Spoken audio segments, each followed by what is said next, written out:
The creature was always hungry. It was in an eater of flesh or a drinker of blood that haunted my nightmares as a child. Instead, it fed on memories. Its victims didn't die, at least not in the traditional sense. They just forgot who they were. And as the creature moved from person to person, consuming their essence, it began to mimic them. Their mannerisms, their voices, even their thoughts eventually became part of its own repertoire. The more it consumed, the more powerful it grew, becoming a grotesque collage of everyone it had devoured.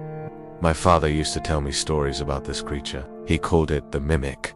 And while he told these tales with a whimsical tone, I could tell by the haunted look in his eyes that this was no fairy tale. It was something that had happened to him when he was younger, something he had witnessed firsthand. But he never elaborated, not even when I was old enough to understand the weight of his silence.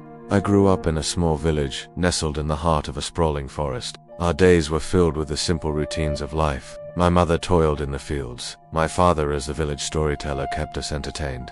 And I spent my time exploring the woods surrounding our humble abode. It was there in the whispering trees that I felt closest to my father, even if he wasn't by my side.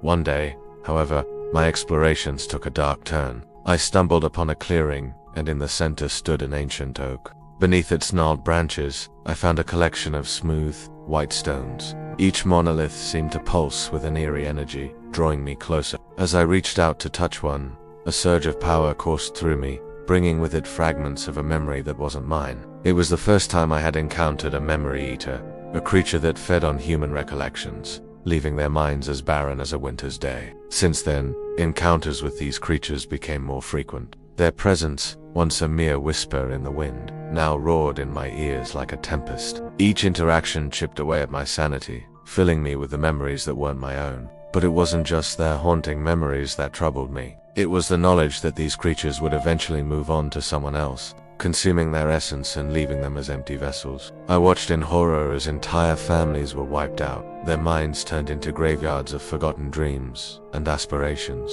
driven by fear and a thirst for vengeance.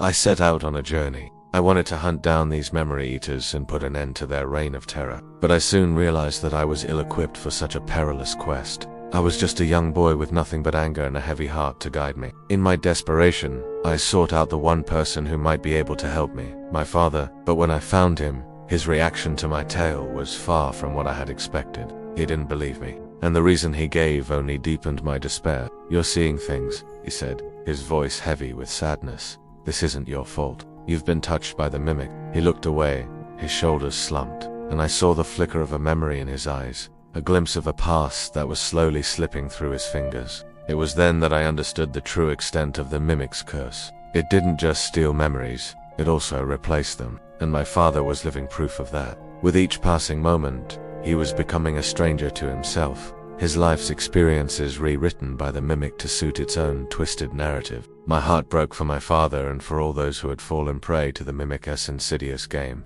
But it also steeled my resolve. If the Mimic had taken so much from my father and others, then it would take no more. I would make sure of it. Fueled by this newfound determination, I delved deeper into the lore of the Mimic, seeking any advantage I could get.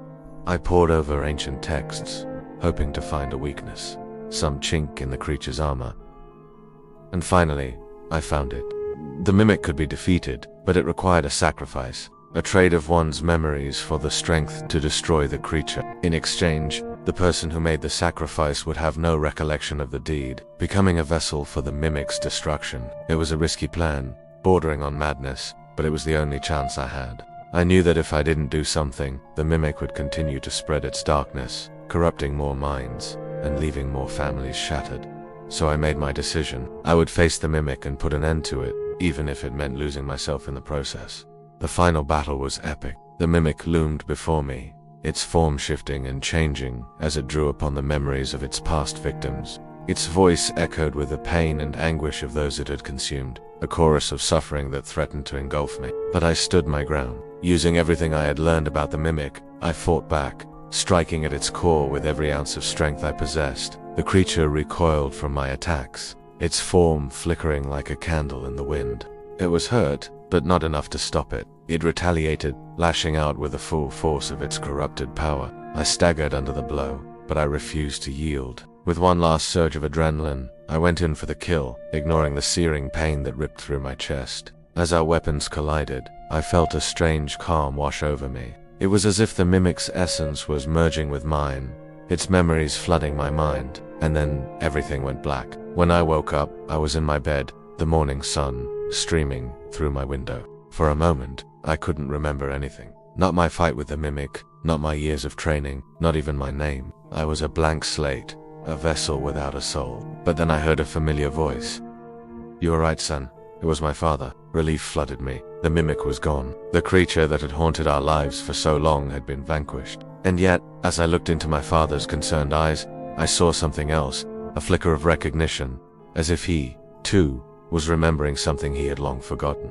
It was then that I understood the true cost of my victory. In defeating the mimic, I had sacrificed not just my memories, but my identity. I was no longer the hero who had vanquished the beast. I was a stranger, someone who had saved his family but couldn't remember doing so. As I stepped out into the world, I knew that my journey was far from over. I had to find a way to restore my memories, to reclaim the life that had been stolen from me.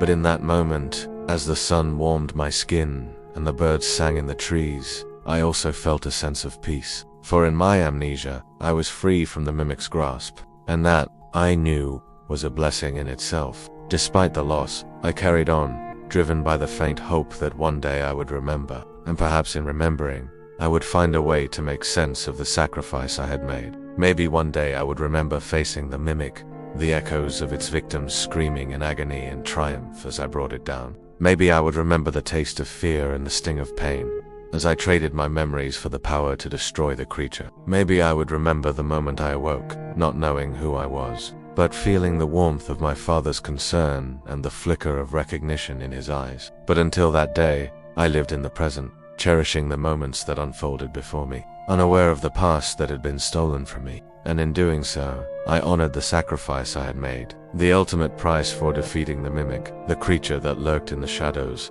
feeding on memories and stealing lives.